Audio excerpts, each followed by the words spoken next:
Hi, everybody. I am Mariquita Solis, the live stream host of all-creatures.org. All-creatures.org was founded in 1998 by Pastor Frank Hoffman and his first wife, Mary, and launched as a pioneer website in the United States for faith-based animal rights veganism. Today, led by our executive director, Tams Nicholson, we exist for all people seeking current animal rights, vegan resources, and offer decades of free animal rights and vegan content, including a huge repository of vegan sermons and Bible commentaries, animal rights strategies, free vegan authored books, recipes, upcoming events around the world, and the works of various vegan authors, poets, and artists. We also host current sites for almost 20 vegan and animal rights organizations, including Stop Crush, Unparalleled Suffering, and the Committee to Abolish Sports Hunting. We also maintain nearly 25 archival sites from animal rights vegan activism of past decades. The bottom line is that we work to unite compassionate and empathetic humans across the globe from the past and the present who honor the dignity of each and every creature so that all beings thrive on a flourishing planet Earth. So today I'm very excited to welcome Bobby Sud. Bobby is an animal photojournalist with We Animals Media, an organizer for Animal Save and Animal Save movement. And Bobby also helped Moby in the production of the punk rock vegan movie. Bobby's work spreads awareness to the reality of animal agriculture and the effects of a plant-based diet on health and well-being. Bobby's compassion and communication skills are beyond exceptional, which further enhances his ability to connect with audiences and inspire action. And I'm super excited that he is here. He's one of my favorite vegan champions. So welcome, Bobby. Thank you very much. It's a pleasure to be here. Well, I'm excited to hear what's new with you. I know we've talked in the past before. So, and we have everyone that's watching, please let us know that where you're watching from and put your questions in the chat for Bobby. Any comments you have. I am also joined with my little snake, which I hope you can see. I got him from the Nature Center. And I think his name should be Snuggly because I love to snuggle with the snakes. So I thought I'd wear him a snake ambassador here today.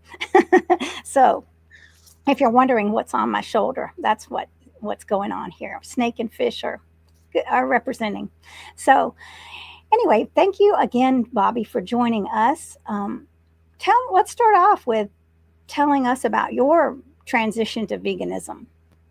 Well, my transition to veganism was a two-part sort of journey. At first, I became plant-based for my health because I weighed 300 pounds and I was type 2 diabetic, high cholesterol, high blood pressure, hypertension, all of that.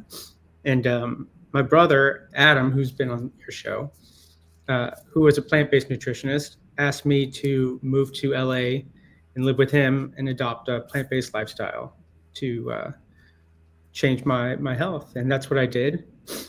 And, for the first 6 months, it was just about plant-based health, fitness. It wasn't, even though I very much cared about animals, it wasn't about animal rights yet. That was until I was speaking at SoCal Veg Fest with my brother. And I met a friend of his named John Pierre. And John Pierre is very well known in the vegan health space. And he told me about this pig vigil that his friends, Sean Monson and Amy Jean Davis, were going to be holding at a slaughterhouse near downtown LA. And he asked if I wanted to come. And I said, I didn't know, what is a pig vigil? I don't know what that is. And he said, well, it'll be hard to explain. But he told me that, Sean Monson will be there and Moby will be there and Walking Phoenix will be there. And so I went mainly because I was a documentary filmmaker who wanted to meet these people. I mean, that was the reason why I went. I didn't know what else to expect. And it wasn't until I went to that first vigil and experienced that first truck filled with 200 6-month-old pigs that my entire life changed, and it went from being about health and fitness and focused on me to being about animals and the planet and focused on everything else. So yeah, that's how it happened. Gosh, I can't imagine being able to go to a vigil. I mean, to have the strength to go and see the animals. I mean, and to get as close up as you do, to be able to take their photos. But I mean, that means to have to look into an animal's eyes and to make that connection and to somehow have the courage to do that, knowing that I mean, you're sending love, which is very powerful. But then there's so many things that you're not able to do for that animal. I mean, that just takes a tremendous amount of courage and gumption. Well, I think that we're all stronger than we give ourselves credit.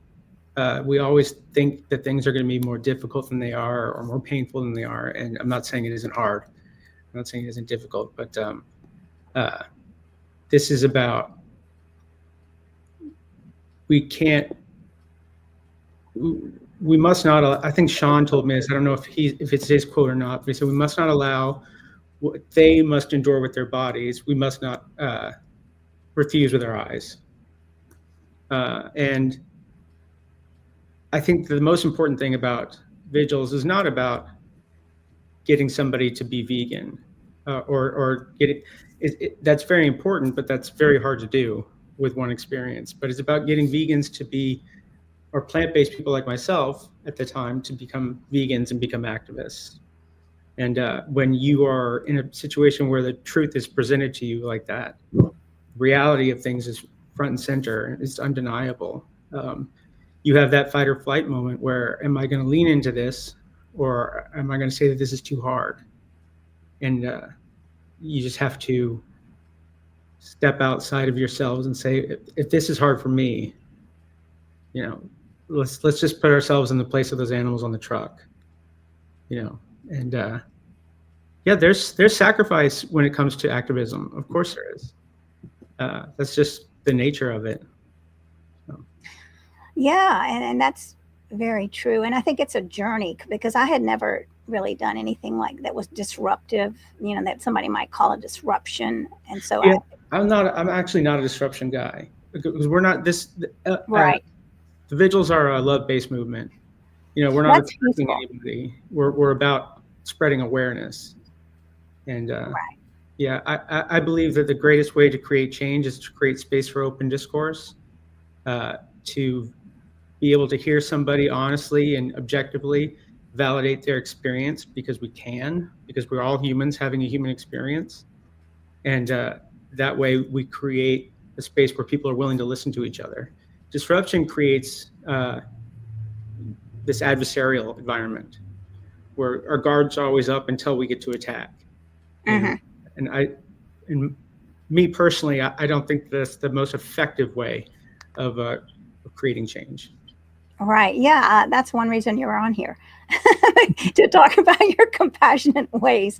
And so when you were seeing these these transport drivers, right, and then the people in the slaughterhouses, now most people would say those people are blank, blank, blank, and I'm not going to say it, but how do you see these people? Nobody grows up wanting to work in a slaughterhouse. Right? This isn't a career goal for anybody. These are people who don't have the luxury of choice that a lot of us have. Some of them are ex-convicts. Some of them, and then a lot of them, especially in border states, are undocumented, and they're being taken advantage of.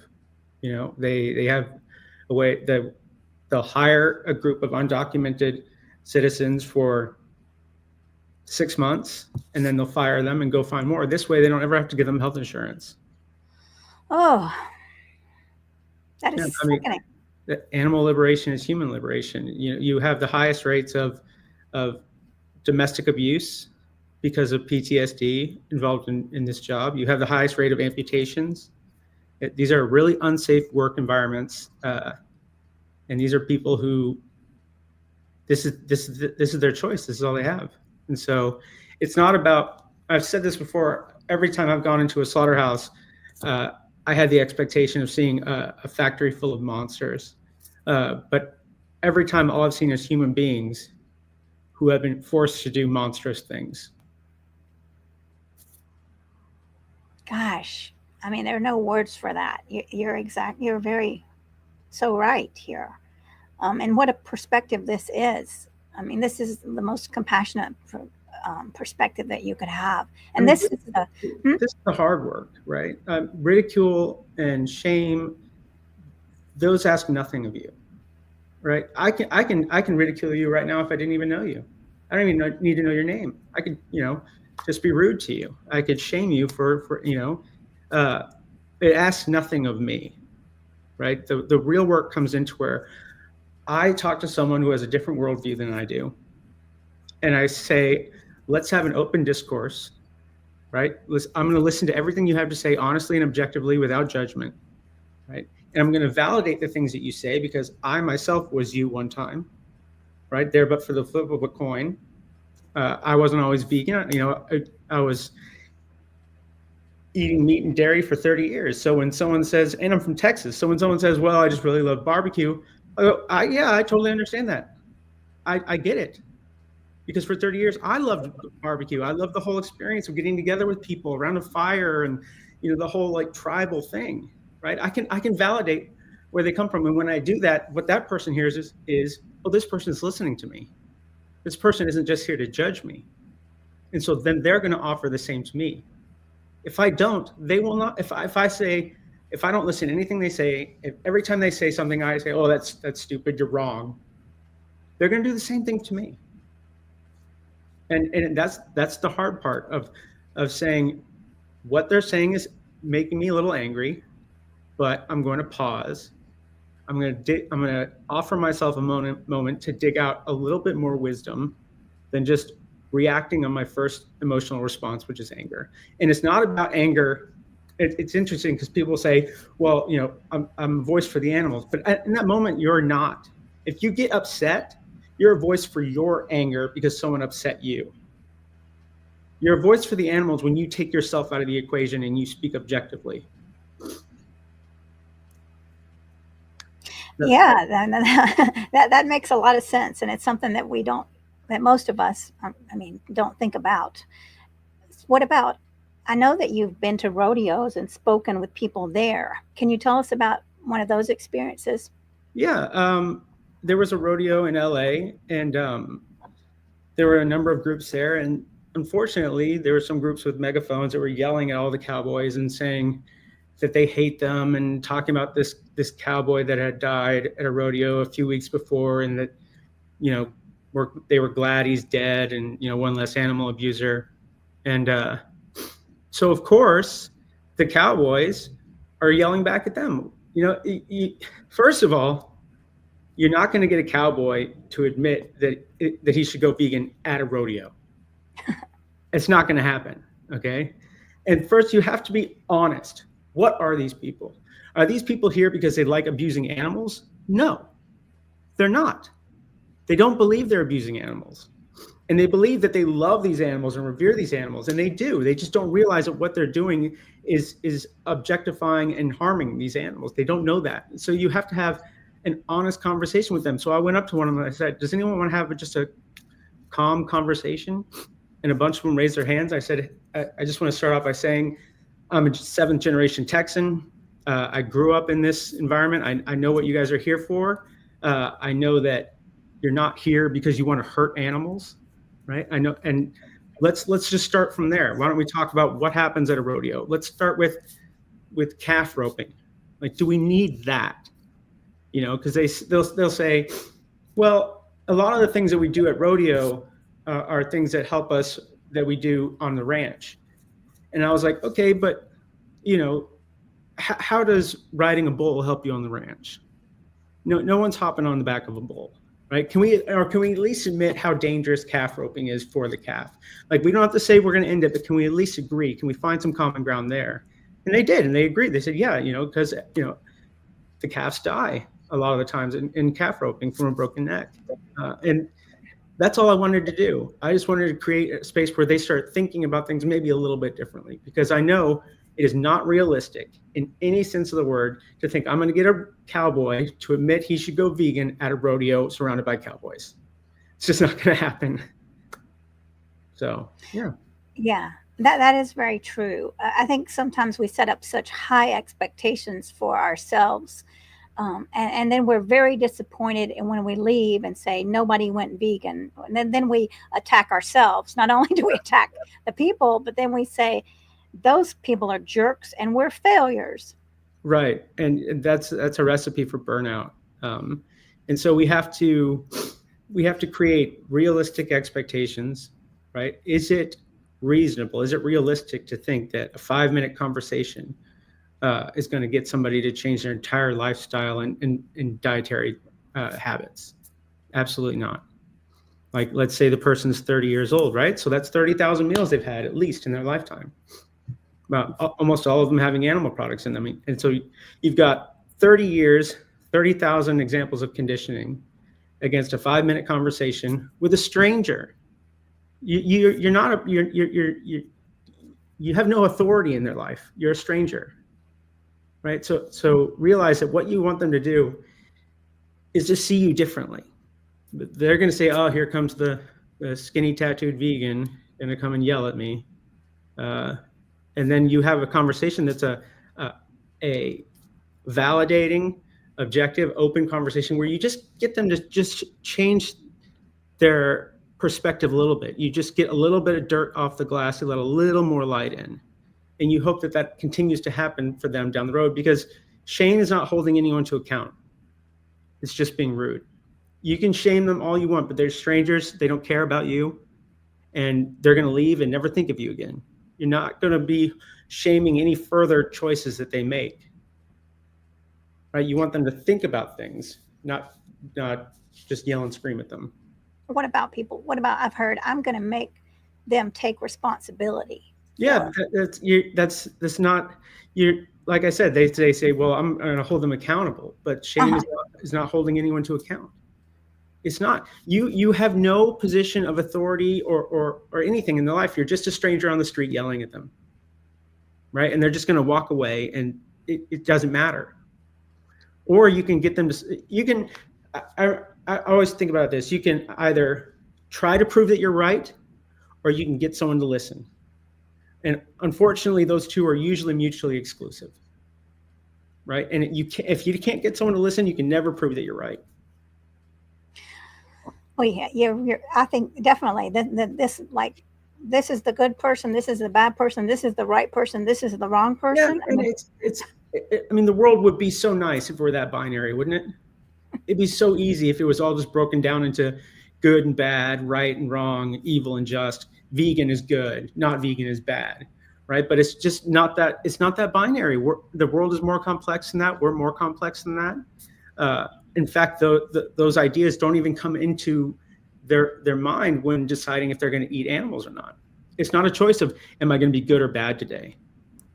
It's a choice of, ever since I was born, every authority figure in my life, for as long as I can remember, has told me that I'm a human being.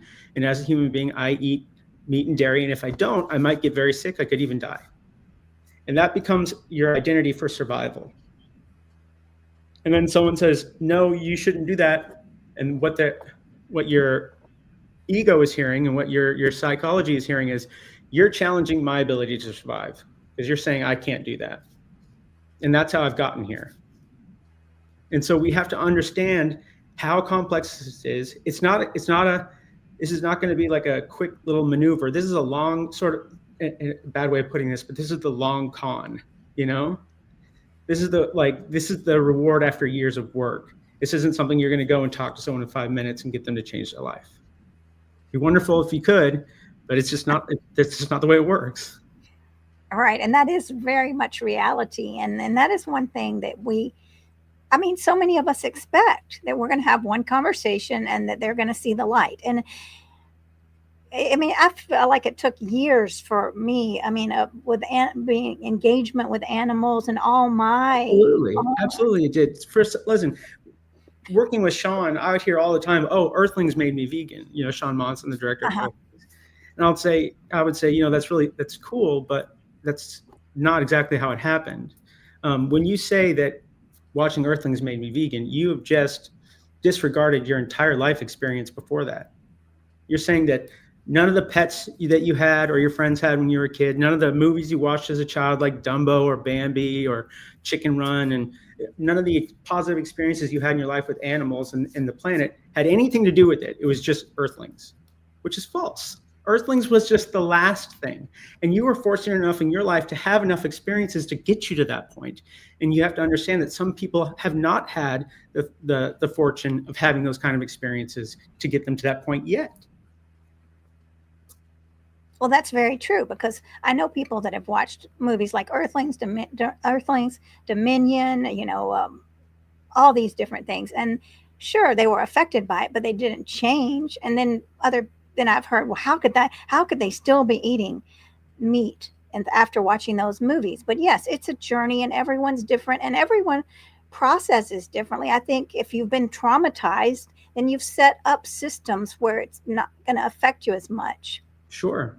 I remember one time we did a screening of Earthlings, and or no, it wasn't Earthlings, it was Dominion. And afterwards, someone's friend that they brought said, "Well, I'm still going to go hunting tomorrow."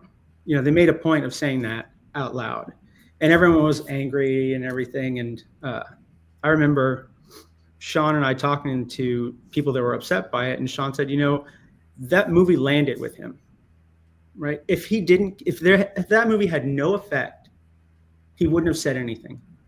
He would have just left. But it put him in a place where he was in a fight or flight moment with his identity.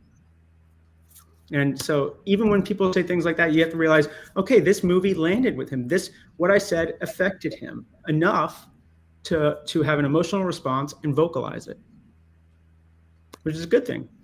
I think so, definitely, because I think that is also like when I meet people and they find out I'm vegan, then immediately they say, I don't eat that much meat. Yeah. Because look, if you ask somebody, do you want to watch Earthlings or Dominion, which is why I think that this model of documentary has kind of run its course. Now people know what to expect, and they'll say no, because even whether they're vegan or not, whether they know what's going on, they know what they're in for, right? They know what they're going to see. Maybe not to the degree, they don't understand the depths and everything about it, but they know that they're in for a horror show, and they're going to say no. And that makes perfect sense to me. It makes perfect sense why people who are not vegan don't want to look, because we're always saying, well, if you're going to eat animals, you should see what happens to them. Well, if you believe you have to eat animals, which 99% of the world does, if you believe that you have to, and we're human beings, and human beings are empathetic beings. Human beings love animals. Unless you're psychotic or sociopath, unless you have some sort of severe mental condition like psychopathy, you love animals. You care about other beings. And so if you love them, or at least care about them, and you believe you have to eat them, of course you don't want to see. Of course you don't want to see how it's done. Why would you want that on your conscience? That makes sense. And so these things like, well, how dare you not look? Have some understanding of why they don't want to look, right? Go from there instead of just thinking that they're terrible people for not wanting to look. Well, yes, I love what you're saying. And it also goes to I hear many times, well, if you eat animals, you don't love them. Oh, that's ridiculous. That's one of the things I can't stand that. I cannot stand that. First of all, if you're not vegan and you don't love animals, right? I can tell you right now that before I was vegan, I loved animals just as much as I do now, right? I just didn't know that I could live this way, right? And if you didn't love animals, why would you ever become vegan? If you're saying that before you were vegan, you didn't love animals, you would never have chosen to be a vegan because you don't love them. It's one of these things where it's like it's just a way of making the world make more sense.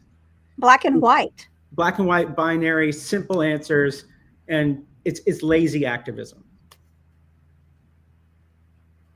All right, I feel very charged up here, but I mean charged up in a good way, because I mean this is so important, and I want to acknowledge so we have some beautiful guests. We've got, well, thank you to the allcreatures.org, who's saying, we got some great points. I know, I love Bobby. And then Ellen saying Bobby puts forth such good methods. Absolutely no one in my life ever talked about veganism with me. I awoke fully finally in my 50s, and it's such a journey to undo the conditioning. Yes, and Ellen had a great role model. Her brother was vegan, but he never said anything. So she was, I mean, what a blessing to have someone there that's not forcing it down your throat. So yeah, and when I was growing up, one of my dad's best friends went vegan when I was in high school, and it seemed weird. It didn't. It was seen as, to me at the time, the counter to normal. It was someone who just didn't want to do the normal thing that everyone's doing, right? And it made no sense to me, and that's just because of how I was raised and the how we're all raised, and yeah. Yeah, you're right. I mean, that is the conditioning. So yeah, and JJ's also out there working hard to spread the message through food, and so thanks for joining, and Tonia from Germany, thank you for joining. And I was gonna try. Let me see if I can. I wanted to see if I could share some photos of Bobby's, which we haven't even talked about. But let me see if I'm able to. Okay. Who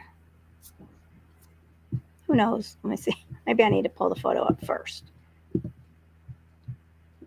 Oh, maybe not. All right, I'm going to try to share entire screen. Maybe that'll work. That might work. Yeah. Is that sharing? Okay. Well, I'm going to share that, but now I'm going to put on the screen something. Oh, there we go. Now, can you see it? Yeah, I can see that.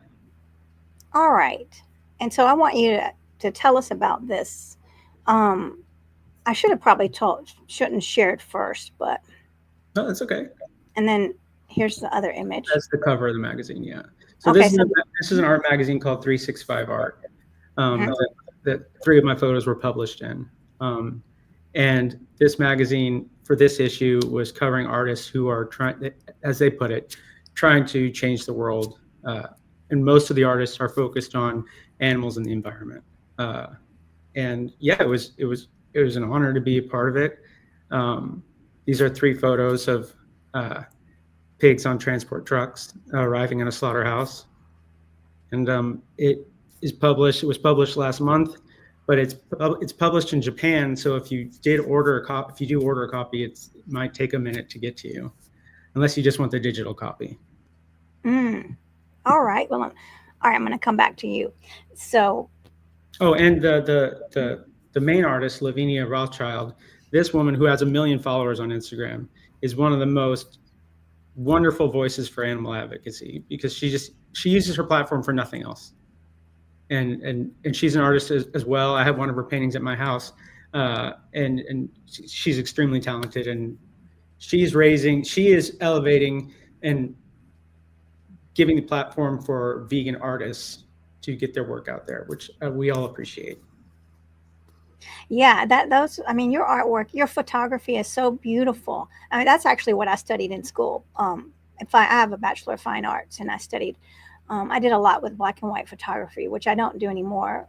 But I really, I mean, what you've captured is the soul essence of these beautiful animals, these beautiful creatures. At such a profound level. And I love that. And I love the black and white aspect of it, so yeah. It's just more. Well, I remember when I first started taking photos of vigils, I was sort of aimless. I was just taking photos of all of the pigs in one photo, or, close-ups on their eye. I didn't really know what I was doing. And I read the book Dominion by Matthew Scully. Fantastic book, by the way. And in it, I remember there's a part where he said that animal agriculture isn't just killing. It is, I'm going to get this wrong, negation. It's a complete denial of the animal as an individual with his or her own wants and needs and desires. And so when I read that, I said, okay, that's what I need to show. I need to show that all of these pigs are in the same environment, suffering the same experience, handling it differently, each dealing with it differently. How can I show each animal as an individual and how their experience differs from the next in the same environment? And so my photos became more like portraits. Yes, they are portraits, definitely. I mean, I don't know what to say about them. They're just so profound and divine. This divine soul is expressed. I mean, there's no denying the, and I don't even want to, this isn't the right word, but I mean the individuality, I'll say, of that beautiful creature. Yeah, and that was, there's two things you'll notice if you ever decide to bear witness at a vigil. The one difficult thing you're going to do is you're going to bear witness to who you used to be. Right? We bear witness to ourselves and what we used to be a part of, and that's hard. And so tell us how about the vigil. I mean, how does it start out? Can you give us kind of the logistics? Sure. Every vigil works a little bit differently. In LA, we had a really good relationship with the Vernon Police Department. Two of the police officers went vegan actually after 6 years of doing this with us, and they would stop each truck. So we would all line up outside the slaughterhouse at the entrance. And when the truck would arrive, the police officer would stop the truck for 2 minutes, and we would approach the truck and we could give the pigs water because they're not given food or water at all. And in California, that means going through the desert, wherever they're coming from. And we go live, we share what's happening, we spread awareness, and we offer compassion to animals who have never experienced compassion from a human being before. And I always tell people, treat this experience like a funeral in terms of how you conduct yourself. I get why some people try to tell jokes in between trucks, to break the tension and things. But I say, and if you need to do that, it's fine. But when a truck arrives, let's not get angry, right? Let's not get loud. Let's create an environment that you would want if this was your last moment on earth. If you were in those trucks, what would you want the energy to be? What would you want the experience to be? And we would see about 20 to 30 trucks in a night, 200 pigs on each truck. And it's a very profound experience. I can only tell you what my first experience was like.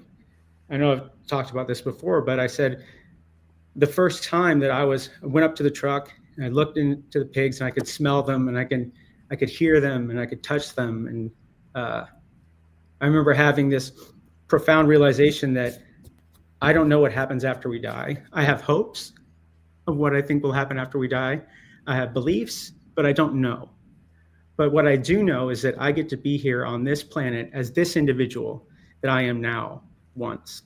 Maybe I come back, maybe I get another life, maybe I don't know. But this individual with these experiences is here once. I get one chance to create as much compassion and purpose and connection and love as I can in my life before my one chance is over. And when I saw that truck full of pigs pulling into the slaughterhouse, I realized that was their one chance. And for me, that was the most profound experience of my life. That's beautiful. And you said that you acknowledged who you were before. Yeah. Exactly. You see what you used to be a part of, right? Whether you realize the extent of it or not. I was someone who for 30 years ate animal products, and this is what I was a part of. This is part of what I added to the world, and I had to bear witness to that. And I had to say to myself, let's not get caught up in karmic debt. These concepts of, I owe this much now to the world. I don't believe that whatever God or energy or whatever you believe in that is controlling. If you believe in a controlling body, I don't believe that they are interested in being paid back. I think that they want us to just get it right. And so it's not about how do I make up for what I did. It's how do I get it right now? Because right now is the only time you have. The past is gone. It doesn't exist anymore. The future hasn't happened. It doesn't exist. All there is right now. Yes. That is exactly correct. And how do you? All right. What about somebody that would be struggling? And a new vegan and says, "I just saw Dominion, or I just found out what happens to animals, and now I can't sleep, and I'm just beating myself up at night." That you just kind of answered that. But how would you tell this person to live in peace? Well, first I would say I can tell them that the first time I filmed inside a slaughterhouse with Sean, it was halal slaughter of cows. And, I didn't know what I was in for. This is my first time ever filming anything like this. And Sean tells me, all right, this is going to be kind of trial by fire. I need you to have a poker face the entire time. And afterwards, it was horrible. It's still one of the worst things I've ever seen. And afterwards, I gave Sean the footage that I shot, and I said, don't call me for a while. And I just holed up in my apartment, didn't talk to anybody. And that was unfortunately all that I knew how to do. I didn't have any guidance on how to handle it. And it was the worst way to handle it. What I should have done was called Sean or called another friend and said, hey, can I come over and just hang out and watch a movie?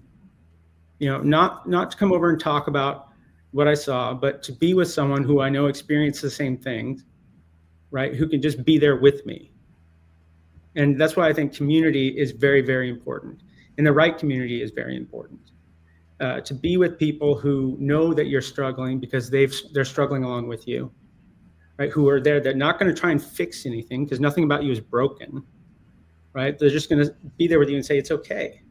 We're going to be okay. And that's the advice I usually give. Yeah, that's beautiful. Just the gift of being there in space and just allowing you to be. Yeah. Yeah, that's powerful. So, y'all, please subscribe and please hit like, y'all. And then actually, your brother is coming on. He's still coming up in March. Okay. Let me look right. He's coming up March 13th. So, that's exciting. But yes, I just actually had him on another event. But I want to make sure you put your questions in because we have time for questions. So, there's so many things I could ask you. So, what's been one of your most memorable experiences as a vegan leader? Well, saving animals, certainly. I've rescued over 100 chickens and 3 pigs. So definitely the experience of with the chickens, we would take them. I would take them off the truck when the driver would arrive. He would have to get out of the truck and go inside and paperwork or whatever. I don't know. And when he would do that, I would take as many chickens as I had found a place for already. Right? I wouldn't take a chicken if they didn't have a place to go. I have reasons for that because people have gotten in trouble saying, well, we can just keep them in my apartment until we find somewhere. And then they call me saying the landlord wants them to leave. Things like that happen. But you take a chicken, you take an animal who's moments away from dying. I mean, he's outside, you're outside the slaughterhouse. You take them off the truck. They're terrified. But almost every time within 8 hours when I would get them to my place, they would turn into cuddle bugs. They just, it's really incredible how trusting they are and how much love that they want as well as want to give, and it's great to see them experiencing the world and their nature as a chicken for the first time when you see them scratching the ground, digging for bugs, that like chickens do, which they never had the chance to do, and dust bathing and spreading their wings. And it's really a powerful experience. That is amazing. Yes. And what are some things that people aren't aware of that about pigs or chickens or cows that might shed a little light on their intelligence or their personalities? Sure. Yeah. I mean, pigs are the 4th most intelligent animal on the planet. They're more intelligent than most primates, which is incredible. They have the intellectual equivalent of a 4-year-old child.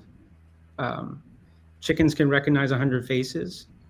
Both chickens and pigs sing to their children. Chickens will sing to them while they're in the egg, and pig mothers will sing to them when they're born.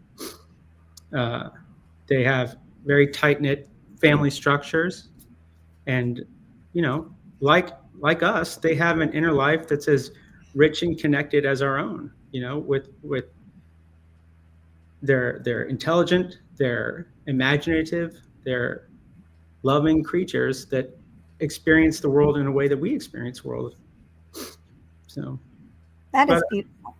The intelligence thing, I get the point, but my problem is that it creates this idea that there's an intelligent enough, like to where, okay, so how intelligent does an animal need to be for you to care? I don't, and if that's true, you have the question of moral consistency. Then, all right, let's be consistent. If you believe that intelligence determines your right to life, is someone less intelligent than you, then less worthy of life than you? Because those are the rules that you set, things like that. Right. Well, yes. I mean, and this is a big problem with fishes that we were discussing last week with Mary Finelli. People not understanding them at all, and they're so apart from us, from our way of living, that well, whatever, and that's what we have to get past. I mean, that we all have similar things. I mean, similar things in common, and who is to say who is deserving, who is not? It's ridiculous the way we judge animals based on human qualities. Yeah. We create very human-centric guidelines, which is unfortunate. It's this idea of human exceptionalism, this idea that somehow we are the pinnacle of evolution and everything else is catching up. That if they lived the way we did, they'd be happier. Which is I know. I feel sick. I feel sick inside because we're the ones hurting the planet. Well, not only that, I mean, it's like you say, oh, how intelligent is a chicken? Right? Well, sure. If you compare a chicken to what human beings have to do to survive and what we're doing in the world, yeah, they seem stupid. But if you were to be a chicken for a day, the chickens will be looking at you like, who is this idiot? What are they doing? Because you don't know how to be a chicken. A chicken is as intelligent as a chicken needs to be. A pig is as intelligent. They're perfect for being a pig, just like human beings are perfect for being human beings. We are the pinnacle of our own evolution as individual species. Yeah. Are you going to do a TED Talk? I would love to share. I don't know how to make that happen, but yeah. Well, I think we should all find out and have you do it. You do that wonderfully. What do you do about people that want to attack you, or maybe people attack you online? Do you respond at all, or? No, I don't care. It's like, first of all, people don't go on social media to be educated. They go there to be opinionated. And if someone feels a need to attack me, I'm just not going to. I have so much energy in my life, and I'm not going to waste it on some argument like that. It's if someone attacks me in person, if they come up to me and start insulting me or attacking my views in person, I'll have a conversation with them. Of course I will, but I'm not going to waste my time on social media doing that. Right. No, I understand that. Yeah, exactly what you said. I think about a lot. We only have a certain amount of time in our day. Now, is that going to be used productively? Are we going to lift ourselves up and others up? Are we going to start off the morning by beating ourselves up and saying what a horrible job we're doing as advocates? Are we going to go out there and shine the light and have conversations that change the world? Yeah. I mean, I've been to outreaches and things where people get angry and, they're yelling and screaming. I'm trying to calm them down. They don't want to calm down. And eventually I say, okay, listen, we're not going to agree. Do you want to hug it out, or you want to just be enemies? Because we can be adversaries for life, or we can learn how to talk to each other. Those are our choices. Well, that reminds me of something I disagree with, people saying, I don't have anything in common with a hunter.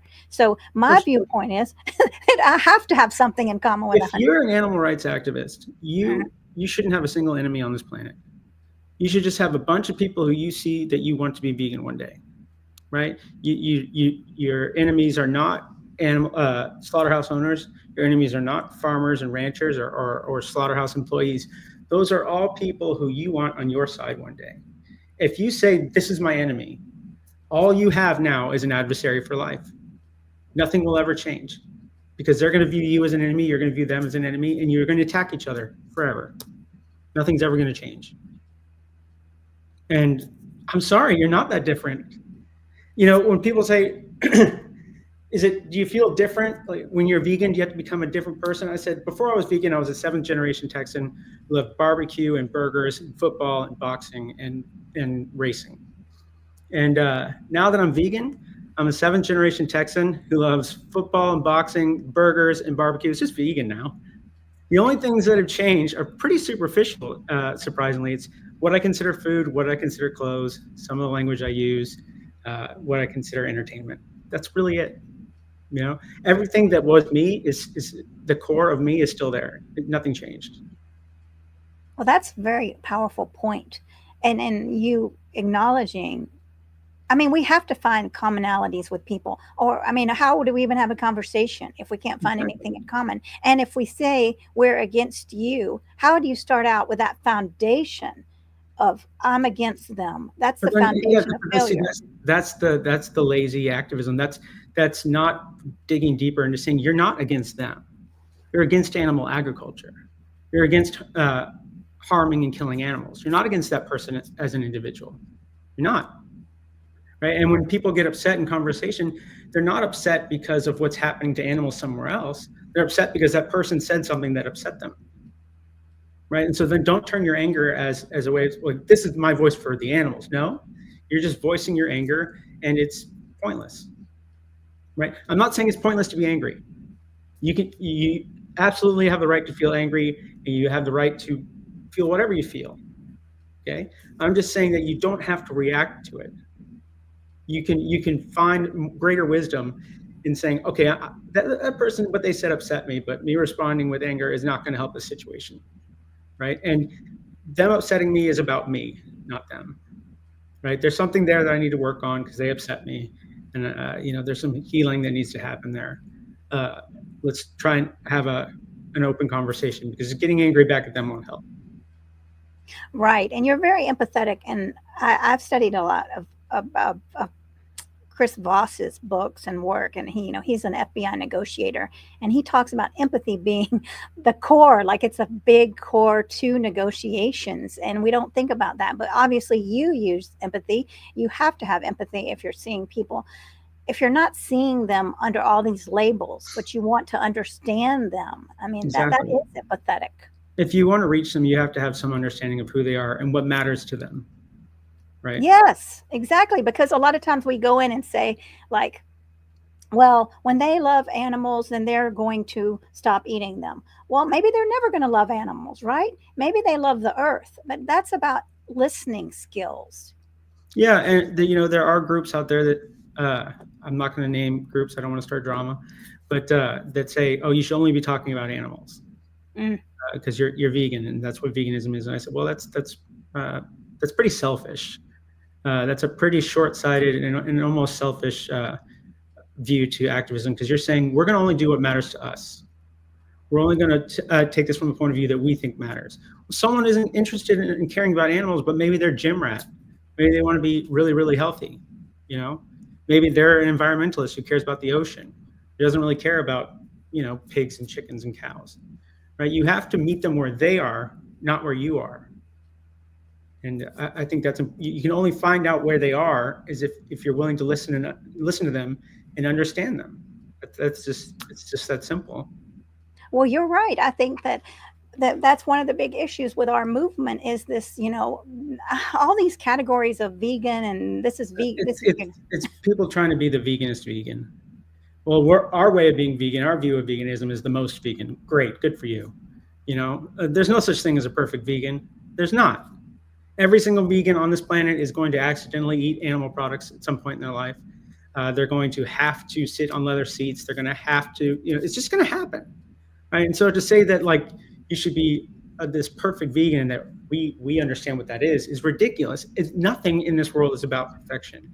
It's all about progression. How can I be a better version of what I am tomorrow than I am today, right? And whatever that degree of difference is that's the pace it is. We can't. There's no such thing as quick progress or slow progress. There's just progress. Progress picks the pace that it has. We cannot change how quickly people realize that they shouldn't be eating animals. All we can do is work on the progress. Well, yes, and people have been mad at me when I've told them, this is a journey for everyone. Plant seeds, and they say we don't have time for them to be on this journey. They tell me because they're angry at me. We need, you need to demand that they go vegan now. Yeah, well, whether we have, they may be right that we don't have time, right? But that doesn't change the fact that making demands of somebody isn't going to help. I can tell you from experience. I have my brother attempted suicide after 10 years of being a drug addict, and during those 10 years, no amount of demanding him to stop doing drugs was going to get him to stop doing drugs. You cannot make anyone do anything. You can just influence them to make a decision themselves. But if you say, hey, you're wrong, you need to stop doing that. If someone tells me, like if I'm at a vegan restaurant and say like some 4-H club comes in and says, all of you are ruining farmers' lives and you're destroying America, I'm ordering another burger right now. I'm ordering another vegan burger right there and saying, I disagree. That's just how we are. We have to reach things ourselves. Nobody wants to be a Padawan, my Star Wars analogy. Nobody wants to be a Padawan. Everyone wants to be a Jedi. That's just part of our psychology, because for 99% of human history, we lived in a world of scarcity and competition. I've got to get mine, and I've got to get the most for the least amount of effort to survive, right? And then when someone challenges you, you have to say, no, my way works.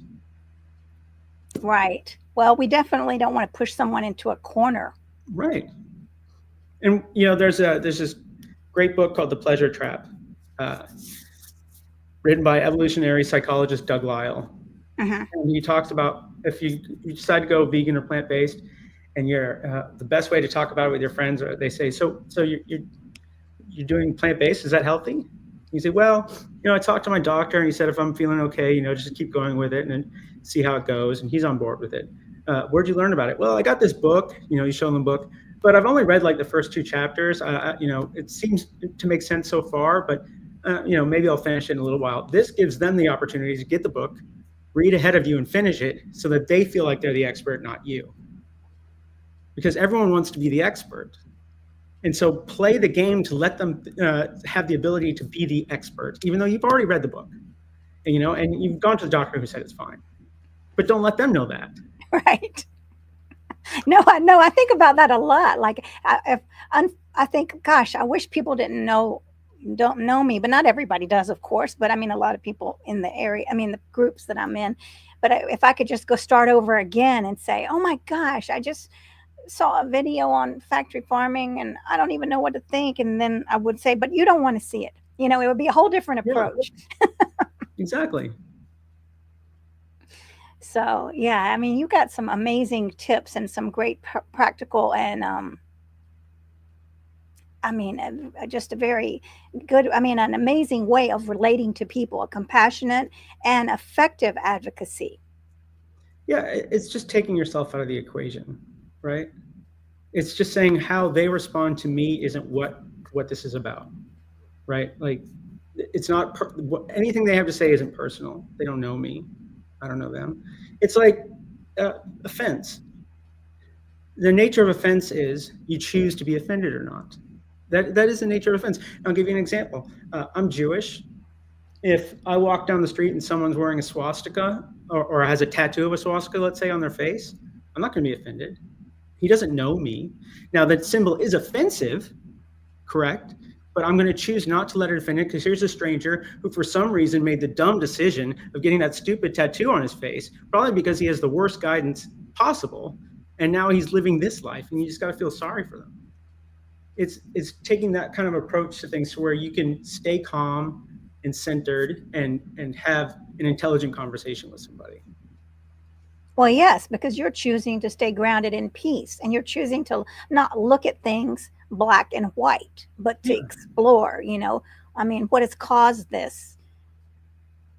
I mean, if someone has a tattoo of a swastika on their face, their life is not going very well. I can tell you that. You know, that's Right. someone who was like looking for a community and was struggling with anger and found the worst guidance. And unfortunately ended up with the worst. These terrible community that preaches hate, and they felt like they belonged because it spoke to their hate. And Well, see, you just gotta feel sad for them. You gotta feel sorry for them. I know, and your compassion is showing again. Yeah, yeah. Yes, your empathy and compassion. So that is beautiful. So, all right, I see that we have just a little bit more time. So please tell us again, I mean, just any final thoughts and where people can find you, Bobby. Yeah, on Instagram at Bobby Sud. I guess I'll put it in the chat. I think I can do that. There we go. Maybe not. That's okay. It's at Bobby Sud on Instagram and Robert Sud on Facebook. And that's I'm predominantly on Instagram. Okay.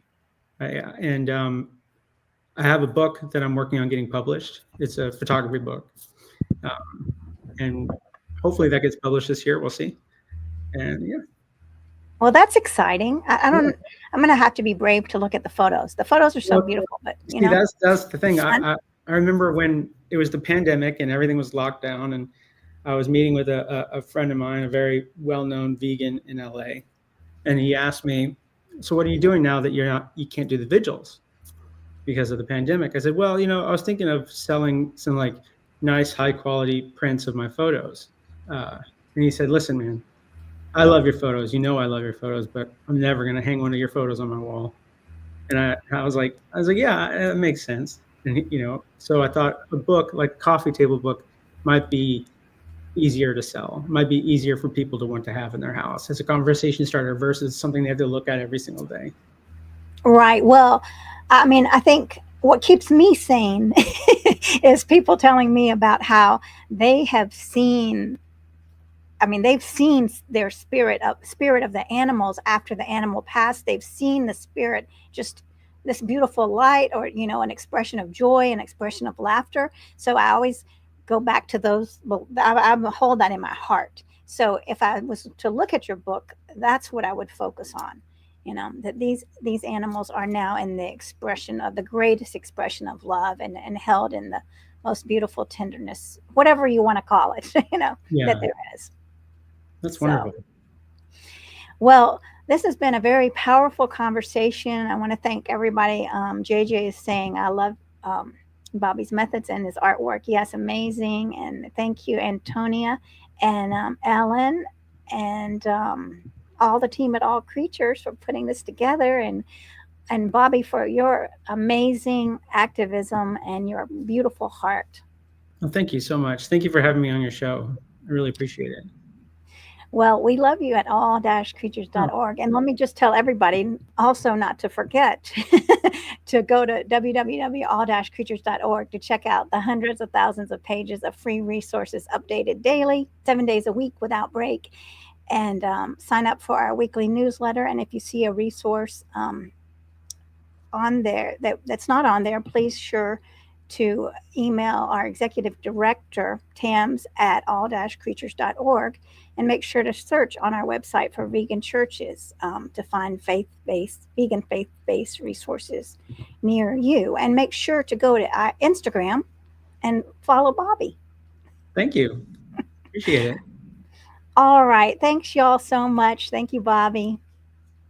Thank Bye, you. everyone.